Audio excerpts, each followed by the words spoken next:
So just a couple of theorems about parabolas in general. So focal chords, we talked a bit about focal chords before. And actually we talked about this before.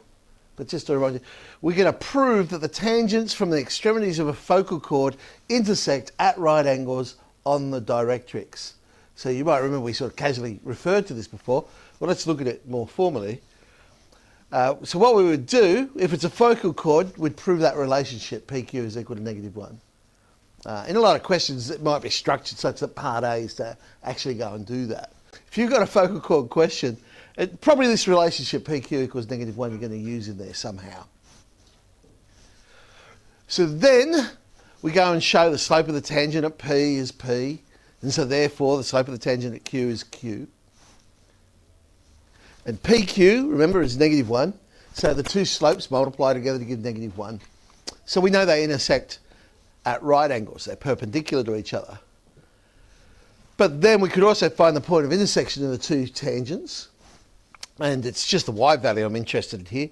Have a look at the y value, it's APQ, but again, we know PQ is -1, so therefore the y value is -A, so it must meet on the directrix, because the y value is always going to be -A.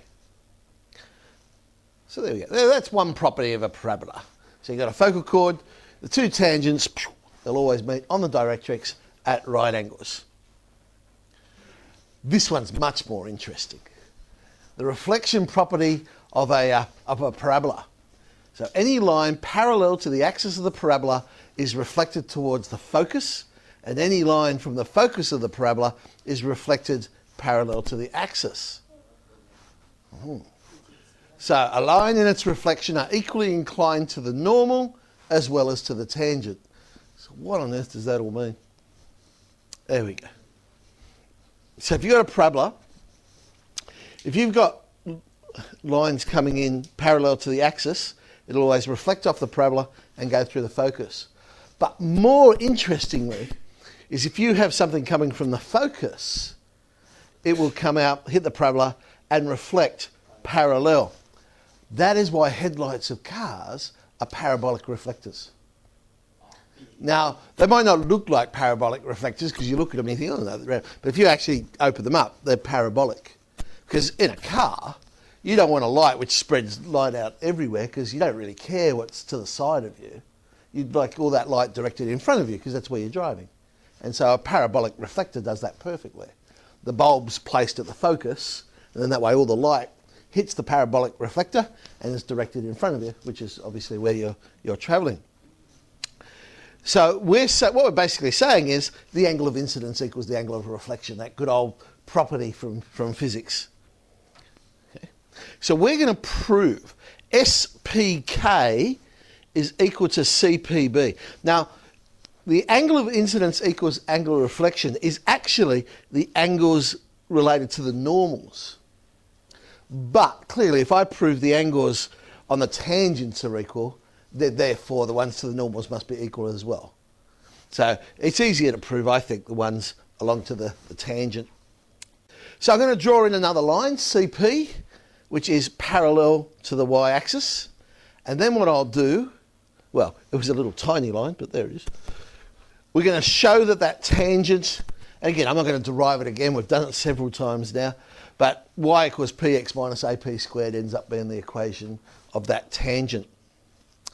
Now, I'm going to find the y-intercept. So that's when x equals 0.